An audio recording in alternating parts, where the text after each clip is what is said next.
Hi friends, అరగంటలో అయిపోయే గుడ్డు పులుసుని మీకు 1 మినిట్లో అయితే చూపిస్తానండి. ఒక కడాయి పెట్టేసుకొని ఆయిల్ వేసుకొని తాలింపు గింజలు వేసుకోవాలండి. అందులోనే ఉల్లిపాయలు, పచ్చిమిరపకాయలు వేసుకొని బాగా వేపుకోవాలి. అవి మగ్గిన తర్వాత దాంట్లో పసుపు వేసుకోవాలండి. పసుపు వేసుకొని అంతా ఒకసారి కలుపుకోవాలి. అలాగే 2 టేబుల్ స్పూన్ల అల్లం వెల్లుల్లి పేస్ట్ కూడా వేసుకోవాలండి. అది కూడా అంతా బాగా కలిపిన తర్వాత దాంట్లో ధనియాల పొడి వేసుకోవాలండి.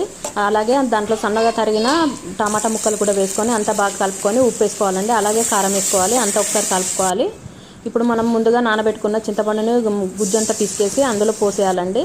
పోసేసుకొని పులుపుని తగ్గట్టుగా పోసేసుకొని చూసుకొని దానికి లైట్గా మసలనివ్వాలి. దాంట్లోనే మనకి ఎంత కావాలో పులుసు అనేది అంత వాటర్ పోసుకొని అంతా దాన్ని మసలనివ్వాలండి. మనం ముందుగా బాయిల్ చేసి పెట్టుకున్న ఎగ్స్ అన్నిటిని అందులో వేసేసుకోవాలి.